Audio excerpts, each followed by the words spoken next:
Ah, there you are. I am pleased to see you have accepted my invitation. This is a very special night indeed, and I wouldn't want you to miss it. In fact, this may be the most important night of your life. Well, that would be because tonight is the night you finally become one of us, officially, to say the very least.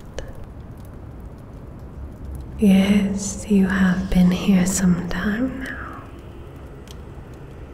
You have enjoyed the company of your fellows, and felt yourself at home here in this sanctuary.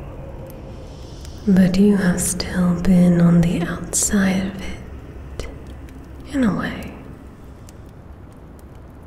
While you participated and enjoyed many of our celebrations and heard our lectures, you have not been privy to the more complex and tightly held purposes of our congregation. You are clever enough that you realized this. You've inquired more than once about its nature. You knew there was more, and tonight you will finally become a part of it, just as you always desired, just as you were always destined.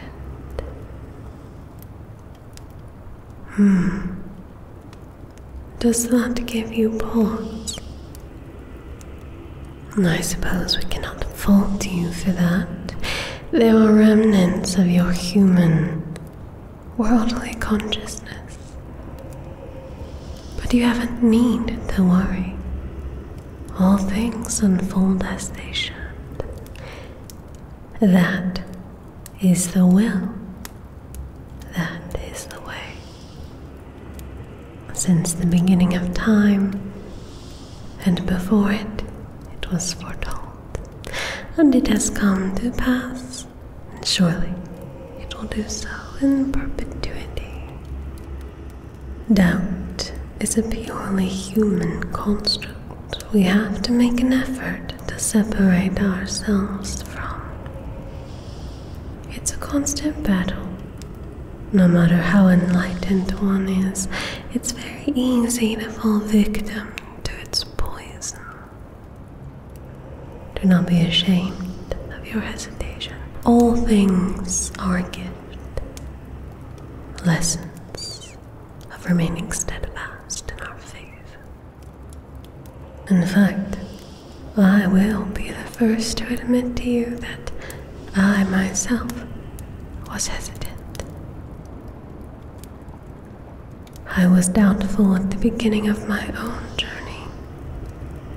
I remember what it was like, the poison of doubt that crept into my heart, rotting into fear. I felt it. But once I pushed past it, beyond the fear, I was released from it. I was much like you in the beginning. I was an outsider too.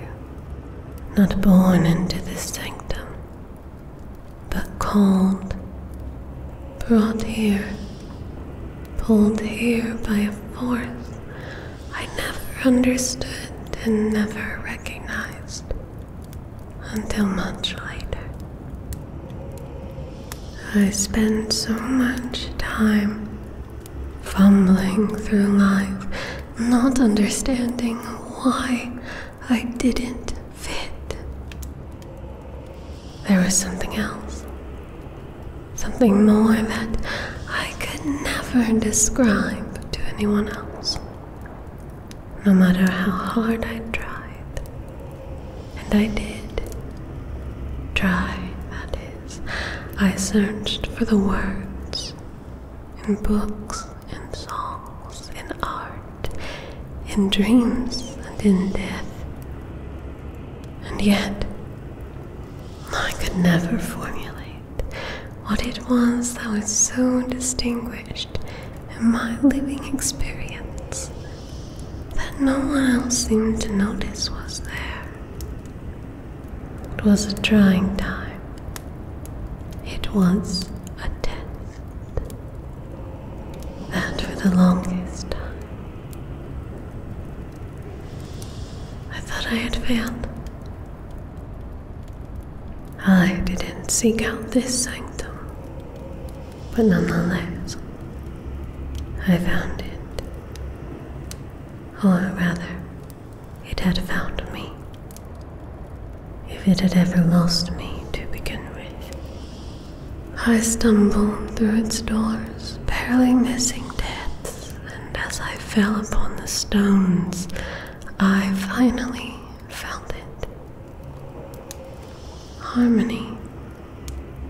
They hummed and sang and whispered to me the very things that had eluded me for so long. It had been waiting for me. I was finally home, and though I had come from the outside, I had quickly proved my devotion. My connection to the harmony. It was strong and pure and greater than I would have realized. My time outside these walls, being born into a human life, with that itch in the back of my mind was purposeful. I needed it. It was a test. And I passed, and I have been rewarded. Should you speak to any outsiders, though we are very few, our stories are much the same. We all experienced a similar life. We all arrived here through similar means. For a long time there were no outsiders. Only those born in the sanctum, carrying dutifully on with its purpose. Only recently have the outsiders came. And the sanctum born, wise and intuitive to the great will, saw it for what it was. The awakening that was upon them. As it was foretold, that as the harmony stirred, it would be heard by others who had never touched the stones. And so it had come to pass. It was important that these outsiders should come, bringing pieces of the outer world with them,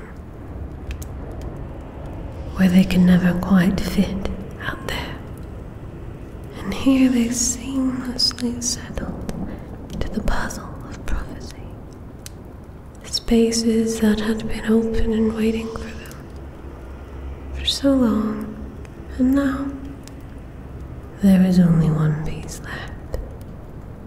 One space remains in the shape of you.